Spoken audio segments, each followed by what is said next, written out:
I want to thank all of you for coming. We are here to talk about Facebook Fatwa, which I actually think is a great title.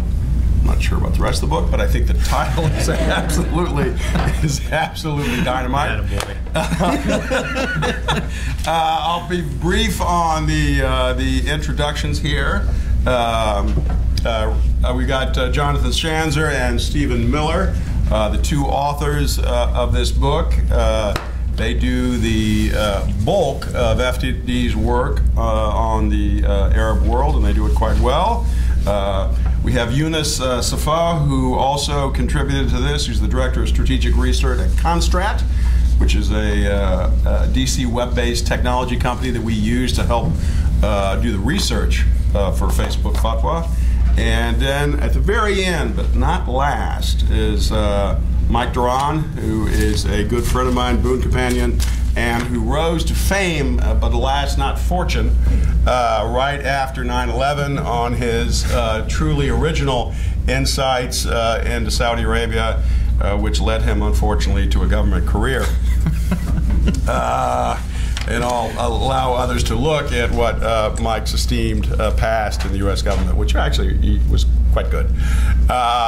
The only other little thing I'll say before I turn it over to Jonathan is I am not the best individual with the internet. I actually still often use a fountain pen.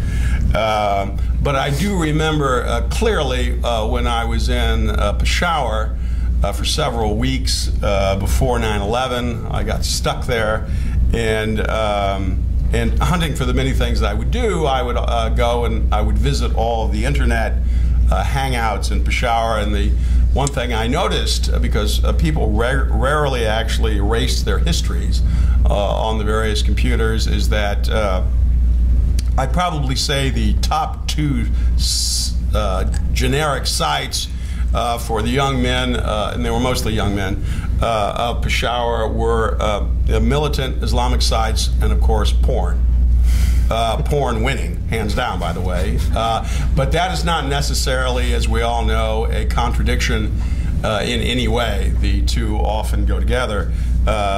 And despite my attempts probably to get Jonathan to look more at that nexus, Facebook Fatwa, alas, did not go that way, but I hope that is in fact a sequel.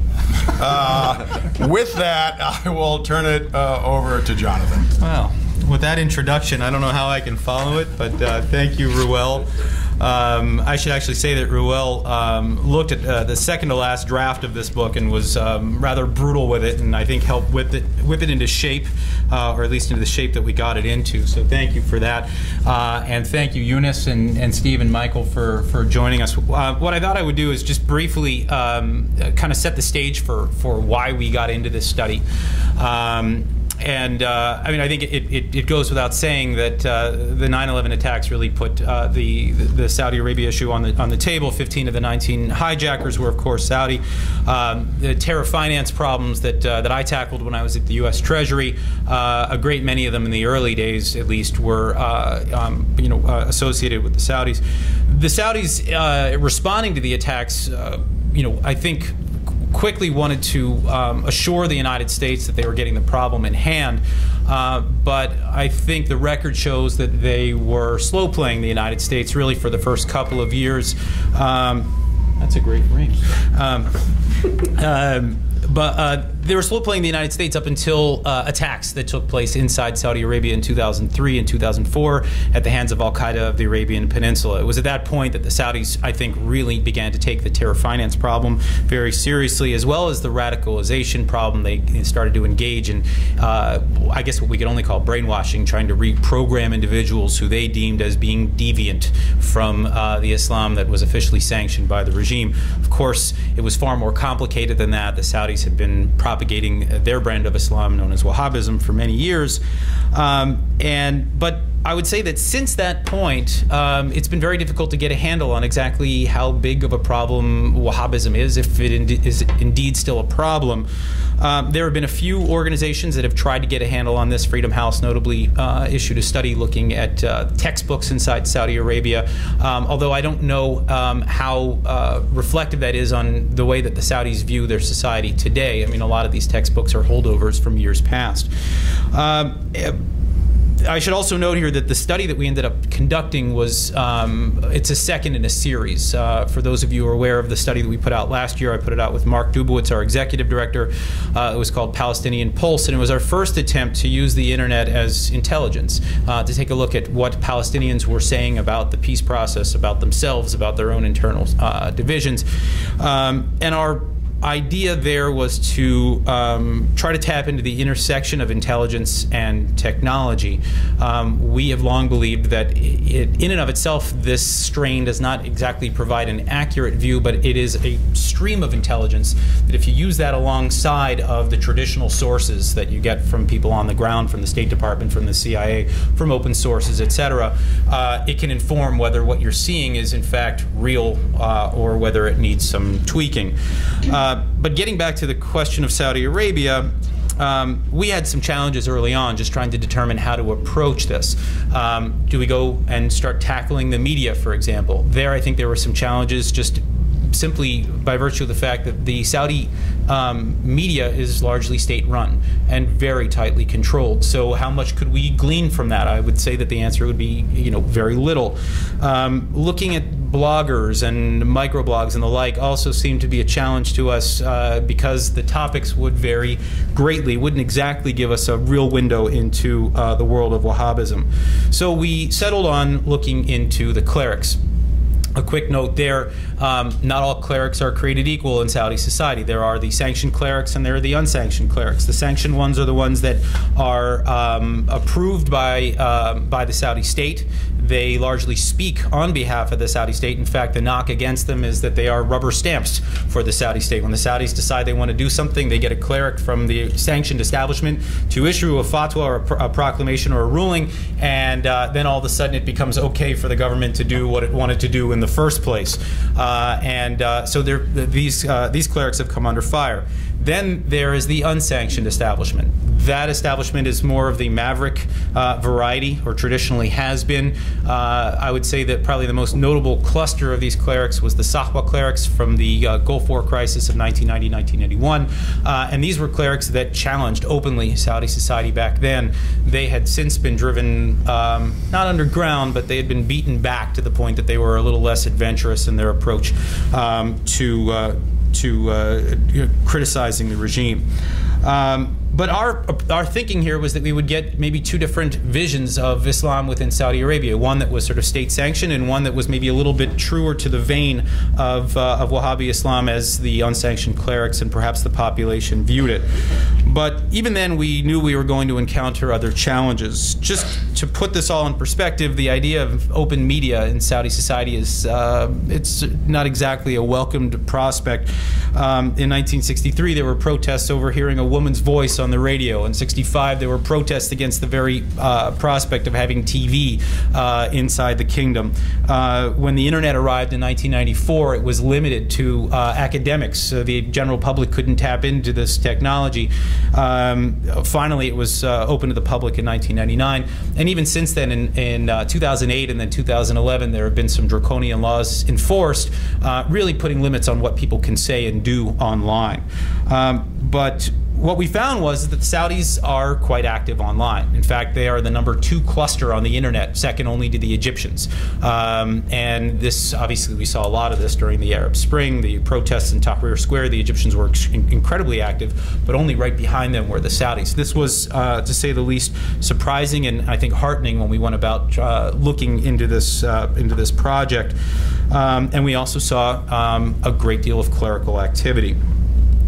What we present today and what we present in the monograph is just a snapshot of 6 months, from January of last year until June of last year. We have 40,000 entries that we worked from, and you'll hear a little bit how we glean that. And you'll hear all about that from Eunice, who is from Constrat, which is our tech partner. Constrat worked with us on Palestinian Pulse. They worked with us here again. They have exceeded our expectations every time. They've got incredibly powerful technology that is usually deployed on behalf of the U.S. military and other people that I'm not supposed to know about. And so you'll hear a little bit about what went into this. Then after that, we'll hear from Steve Miller, my co-author, who will describe the political environment during our collection period. In short, the political environment here, we hit pay dirt. There's no other way to put it. It was fascinating. I mean, this is the beginning of the Arab Spring. This is, from the immediate aftermath of Tunisia to Egypt to, protests spreading throughout the Arab world. There was the March 11th planned Day of Rage, which had been talked about on Facebook. We were able to follow the number of people that were supporting this and trying to propagate this online. There was the scandal over female driving. Manal Sharif, who famously videotaped herself getting into a car and breaking Saudi laws by driving in the streets. She put this on YouTube, and that in turn went viral, so we were capturing this and watching it in real time. And then, of course, there was the killing of Osama bin Laden in May. So all of these things had a pretty sizable impact on the internet environment in Saudi Arabia during our collection period. It was fascinating. And what we found fascinating as well was the way that the clerics and their followers responded to these events, and that's what you will see inside this study and what you'll hear about today. Steve will also share with us some of the more troubling trends, some of the radicalization, hatred, misogyny, hate speech, etc., that we picked up as well, and there was a fair amount of that, and you'll hear about that too. Again, just a final reminder here, this was, and it's always a caveat whenever we talk about these kinds of studies, this is 6 months. It does not represent the entirety of the Saudi internet environment. It was an attempt to get a greater understanding of what's happening in the online world in Saudi Arabia. This is, I still think it's incredibly significant because, quite frankly, we don't have many other windows into Saudi society. It's a very closed-off place. It's not as if everybody can just sort of go there and vacation there. You don't have, a great number of journalists who are able to operate freely in the country. So this was a pretty amazing window just to be able to peer into Saudi society because it was relatively unrestricted. I mean, you still have these laws in place that constrict what people can say or not say, but still within the parameters where they're able to operate. This is what we gleaned, and it was rather fascinating to watch. So with that, thank you for being here, and I'd love to hear what Eunice has to tell us about the collection. Hello, everyone. The book covers this section in detail, but I will briefly go over the methodology adopted during the research. The project attempted to map out internet activity related to Saudi clerics. Analysts conducted quantitative and qualitative analysis of aggregated data, assessed volume of daily discussions, sentiment, and geographical reach. Over the course of 6 months, we collected and coded data from thousands of Arabic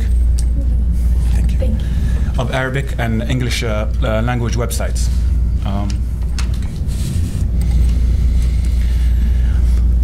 Looking for fatwas by Saudi clerics or commentary about clerics and their work. Researchers used two criteria to determine the relevancy of keyword-matched data. Simply stated, the post had to contain a fatwa or commentary about a fatwa by a Saudi cleric in the internet.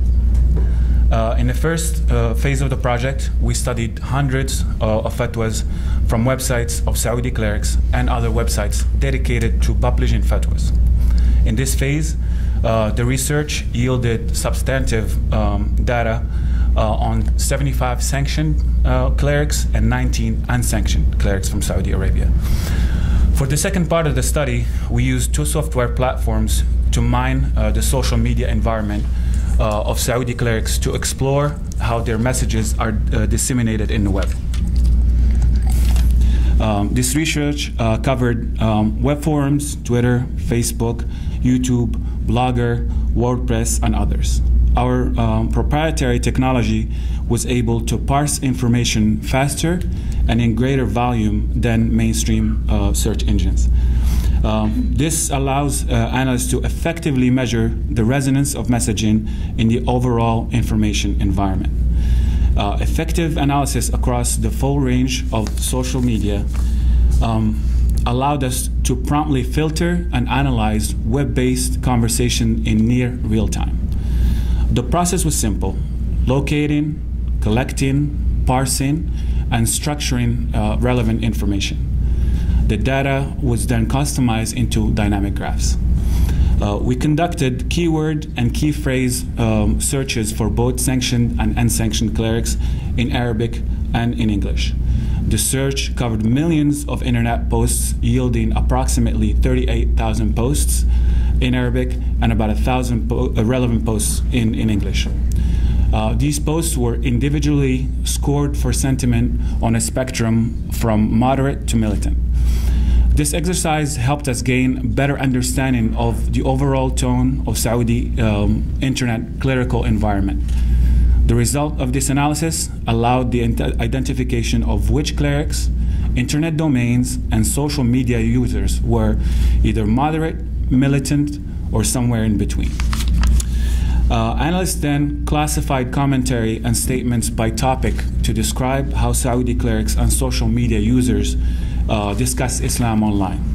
These findings were organized into 7 topics: daily religious, social, international politics, the domestic politics, economics, sectarian issues, and military.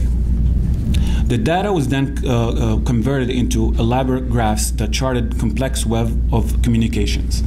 It plotted the exchanges between interlocutors and interested communities on the web. The research identified numerous ecosystems that outlined attitude and behavior with regards to clerics and their messaging. It also provided a breakdown by social media platform, allowing a unique understanding of which types of media are most used and which media outlets are most prolific. The technology automatically recorded the date of each post, authors' names, domains, and URLs. So the detailed analytics allowed the identification of specific demographics of web users and at the geographical distribution of content. This way, we were able to track religious messaging from the source, i.e. the cleric or the domain the fatwa is posted in, to recipients anywhere in the Muslim world and beyond. And then I'll pass the word to Steve. All right. Can you hear me? No? Is this one better? Yeah, that's what it is. Okay. All right. Thanks, John and Eunice, for setting the scene a little bit. Thanks, everybody, for coming. Briefly, I'm just going to try to outline what the political environment looked like online from the Saudi clerics. I'm going to run through the Arab Spring in general, then talk about the women driving issue, which was one of the main debates in Saudi, and then finally finish with the main issue of the day, which was the death of Osama bin Laden. And I think you could sum up the position of the clerics generally throughout the Arab Spring as one of flip-flopping. And you could see that basically from the beginning. As soon as protests broke out in Tunisia with the self-immolation of Bouazizi, the clerics were quick to condemn it. They called it suicide rather than martyrdom, and they warned people that it's one of the greatest sins in the Quran, and that was as a means to temper protest. But as protests quickly spread outside to Egypt and Syria, Libya, and elsewhere, we saw the clerics jump on the bandwagon and support the protesters. We saw conflict between the clerics. They were debating amongst themselves whether or not to support revolutions, and we even saw clerics that had initially they even opposed the Egyptian and Syrian revolutions, and then later on they changed their views, and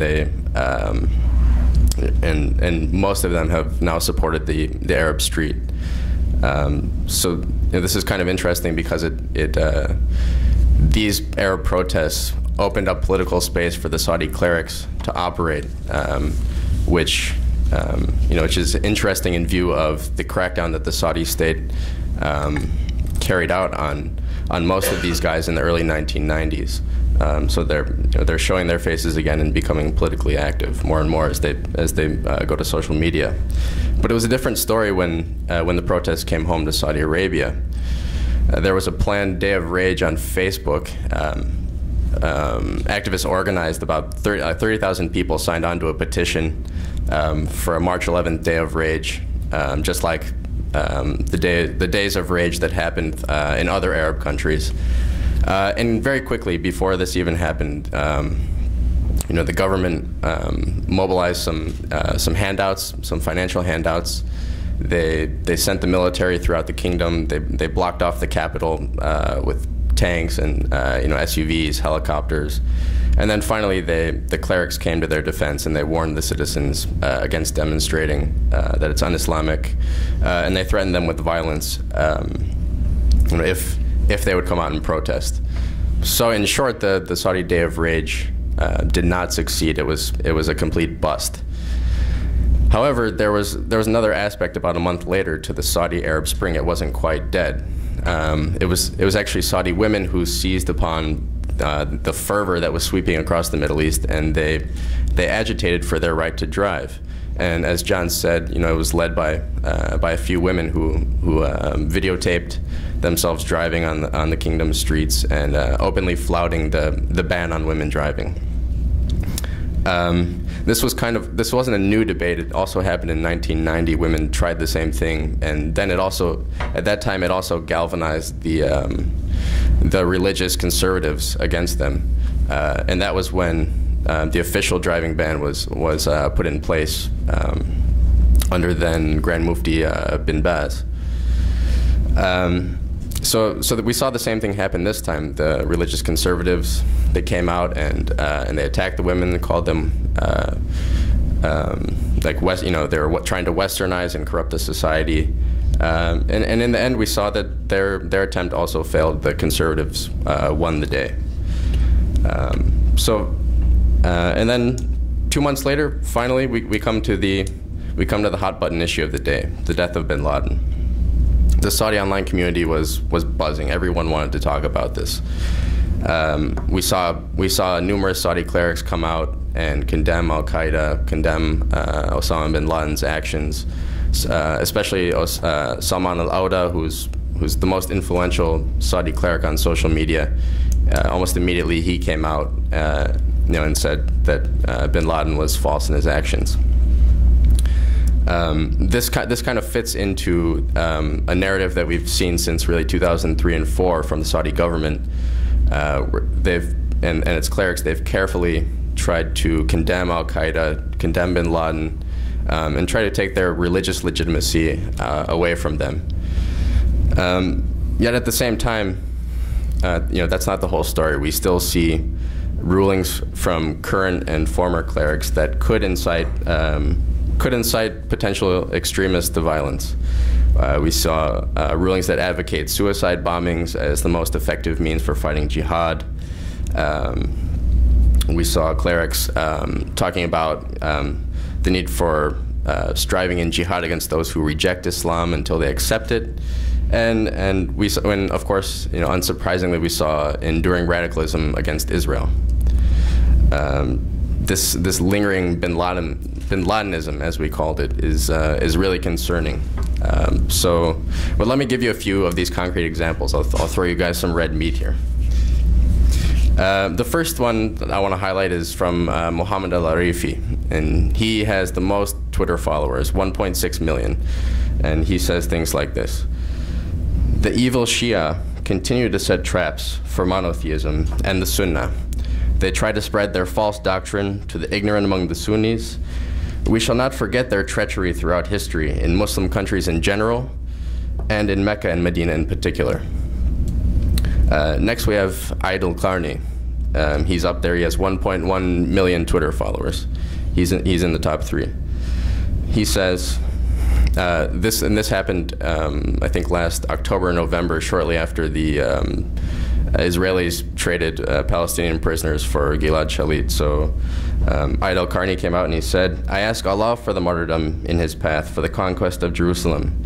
And if jihad in the path of Allah is undertaken, I ask Allah to be one of his faithful soldiers." And then he continued to express his thanks to all who struggle with their tongue, their money, their blood, or their knowledge against the Zionist entity. Moving on, we have Muhammad al-Munajjid, and actually, if any of you have iPhones, you can download his free application right now and get a full collection of his fatwas if you'd like. He has 200,000 Twitter followers, and he says, "The Caliph must strive in jihad against those who stubbornly reject Islam after being called to it, until they become Muslim or agree to live under Muslim protection and pay taxes on non-Muslims. So Allah's religion will prevail over all others." Moving on, we have Saad al-Barak, who was instrumental in threatening Saudis with violence to squelch the potential Day of Rage in March. And he actually called for smashing the skulls of anyone who organizes demonstrations or takes part in them.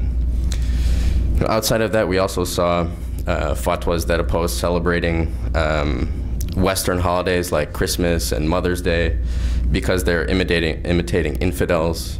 We consistently saw lack of respect for women's rights, for minorities' rights, and inflaming sectarian tensions really across the board. So these trends are all worrying as these clerics that I mentioned are flocking to social media and gaining hundreds of thousands and in some cases millions of followers in the process.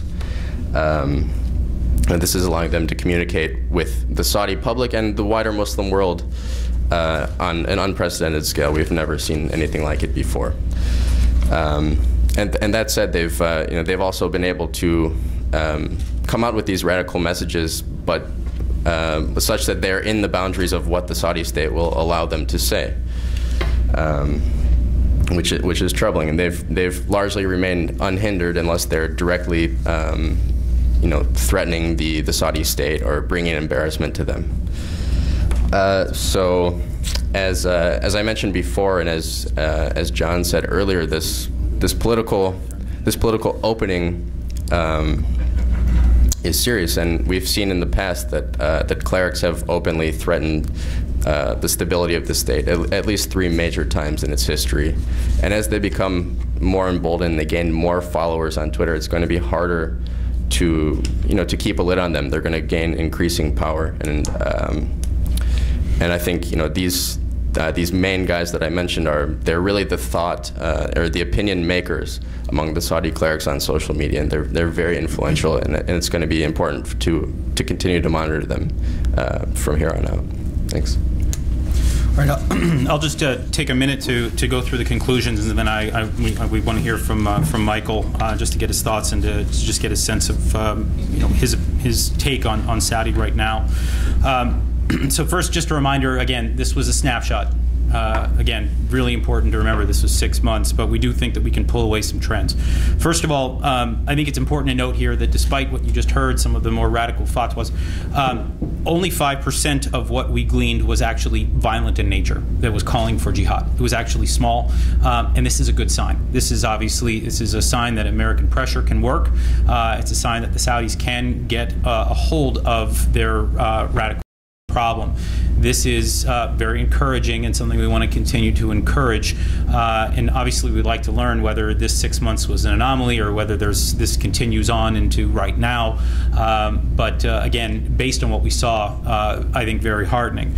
That said, the downside to that is you've got 75% of what we collected could be characterized as intolerant, misogyny, xenophobic. In other words, the discussion of minorities, of Shia, of Jews, of Christians, of all of these things it was fairly negative stuff, in some cases rather jarring.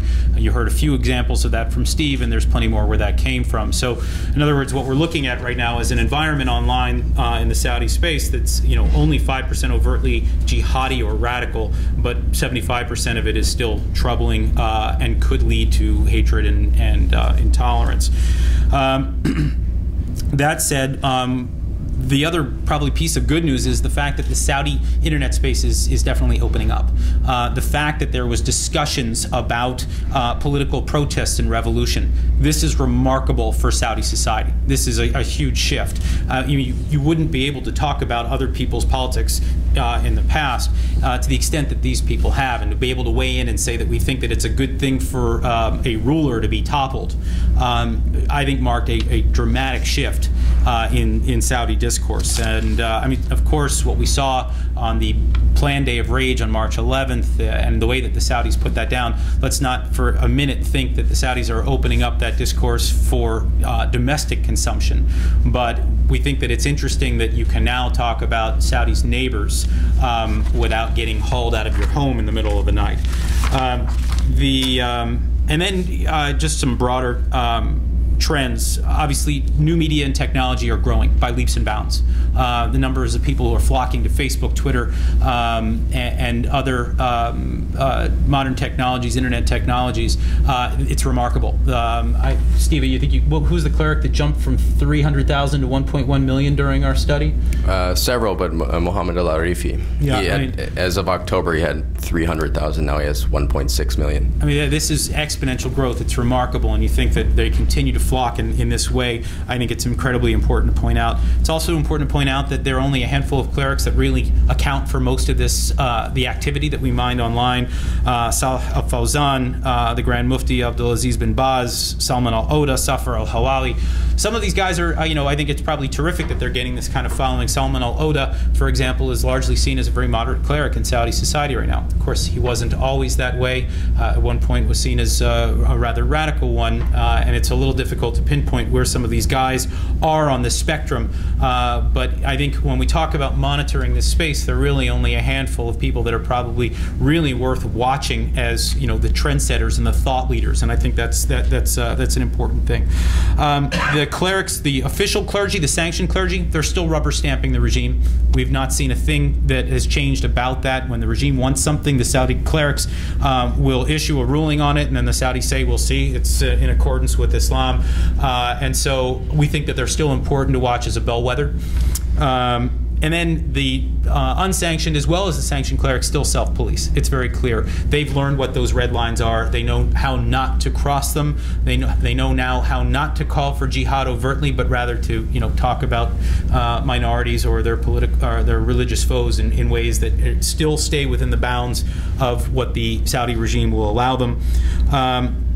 And then I think that just gets us to the next or last point, and that is that we need to obviously there's a balancing act here in terms of what this means for U.S. policymakers. On the one hand, we need to ensure that the Saudis continue to temper the radicalism that exists within the kingdom. We know it's there, we know it's bubbling beneath the surface, and we know that Wahhabism still poses a sort of an ideological threat, if you will.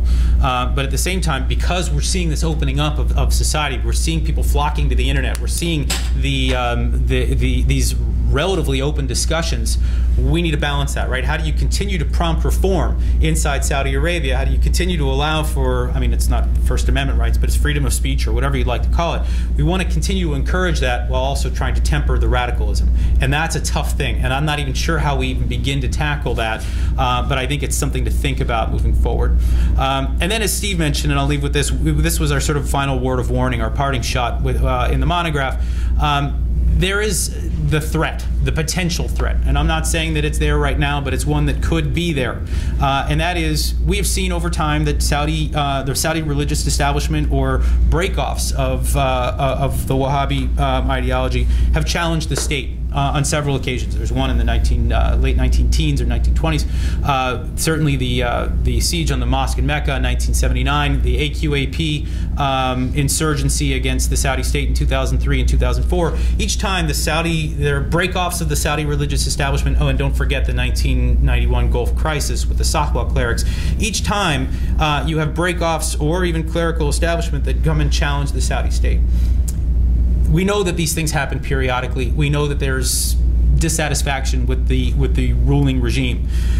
If and when these wildly popular clerics online determine that it's time to again pose a challenge to the regime, they now can do so instantaneously.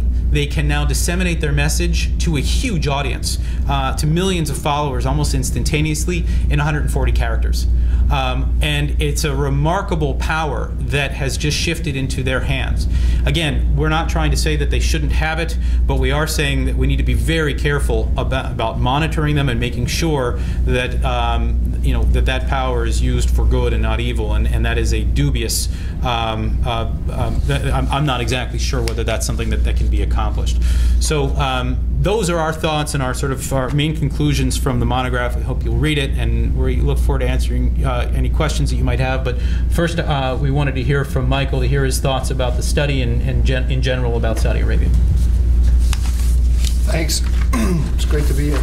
I'm having a little bit of trouble relating what I have here on my page to what you guys have been talking about, because the packet you sent me was a bunch of pornography. I did that. That's him. I'll just try to wing it here. I actually think for all the reasons that Jonathan was just saying, I think this is actually really a good news story.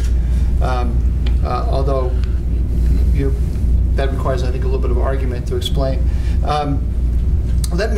I'd like to, can you not hear me? I'd like to make the argument that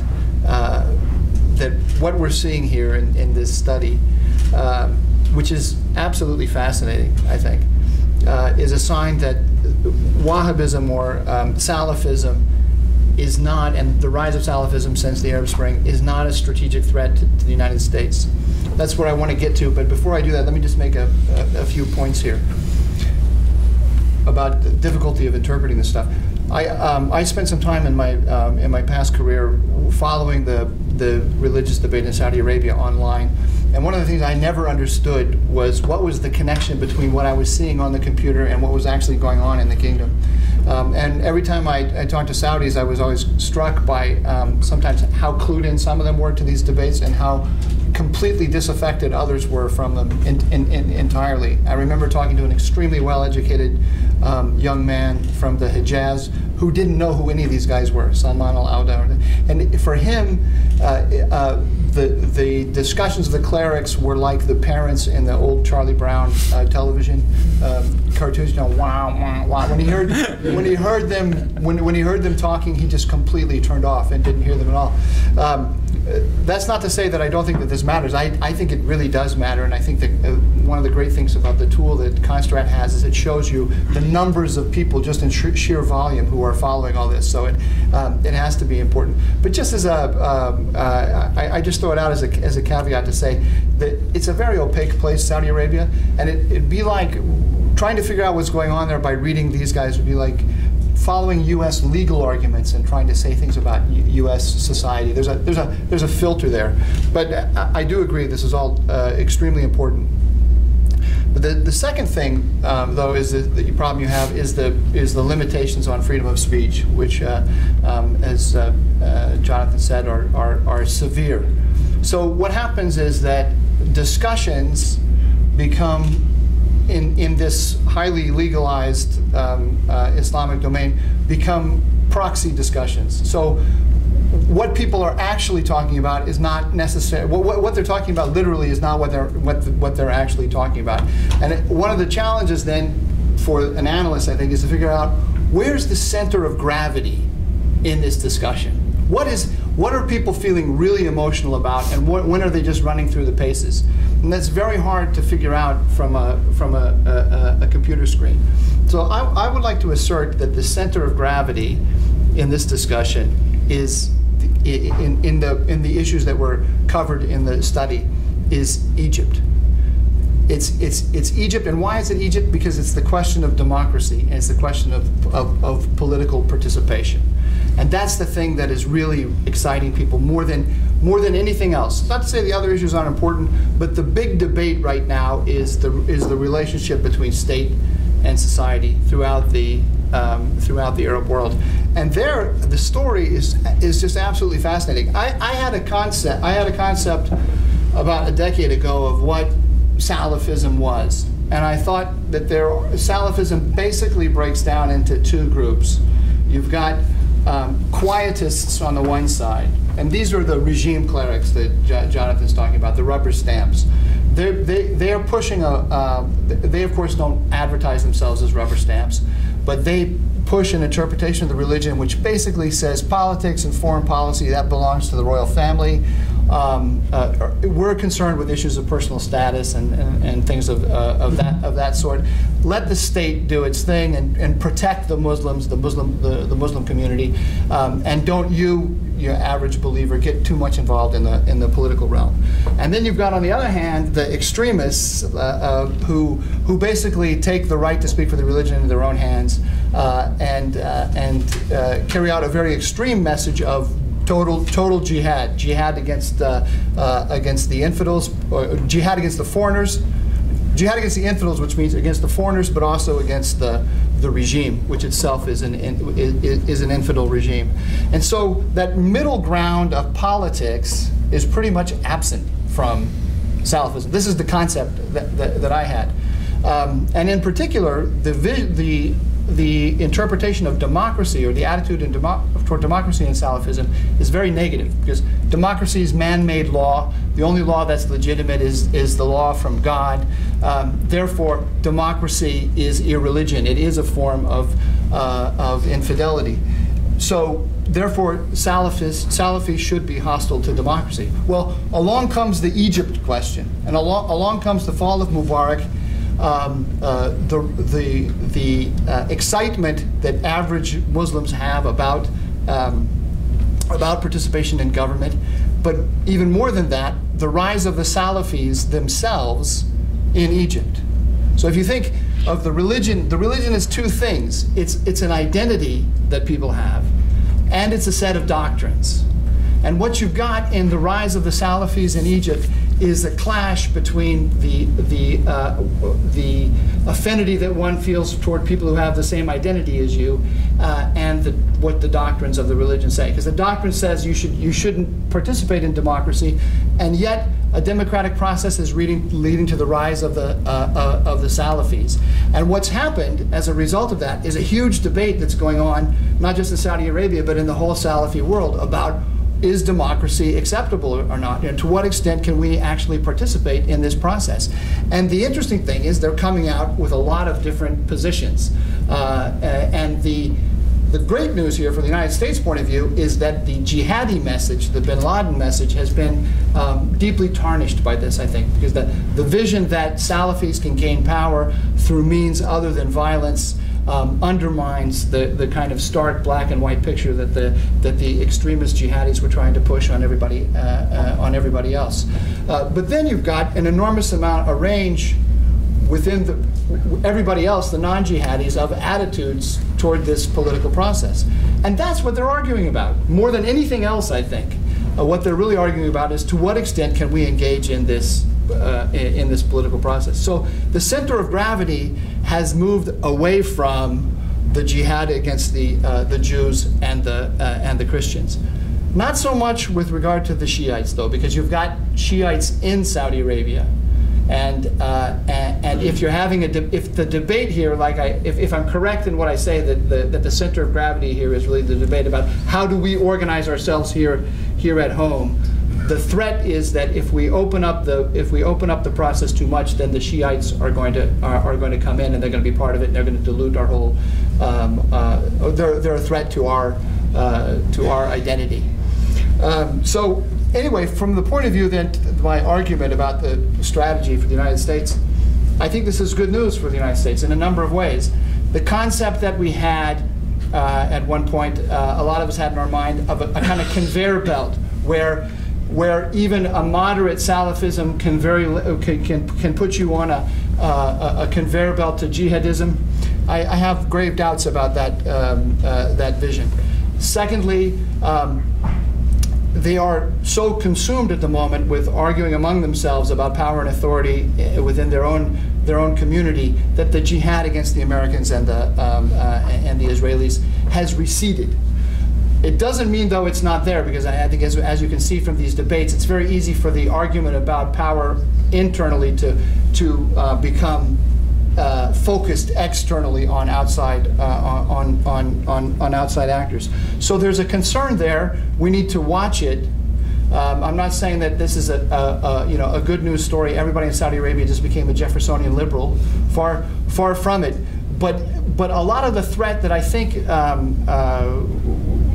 we worried about a decade ago doesn't really seem to be there at all. And I predict that in the future we're going to see greater and greater fragmentation of the Salafi world. As different Salafi communities find themselves in totally different circumstances from the others, and as different Salafi clerics take different positions on these political processes that are going on, and they develop their own individual networks, their own followers, and they want to preserve those. There's going to be an enormous amount of infighting within the Salafi world. The Salafism, to me, this is a ridiculous comparison, but it reminds me of libertarianism in the United States. Why? Not in the sense that the actual doctrines are related to each other in any way, but that they start from first principles and they just argue them with complete consistency and logic and logic to the end point. And so, what happens with Salafism is it's very easy to find yourself on either extreme, saying no, no, no to everything, or being a total quietist, or being a total extremist. But that mushy middle part, that is, life, which is very difficult to deal with, it doesn't have a clear answer to all of those problems. And as these guys start taking out different positions, they're going to fight with each other, which is going to be good for the United States. I think it's probably good for humanity, good for the Middle Easterners, and good for the United States.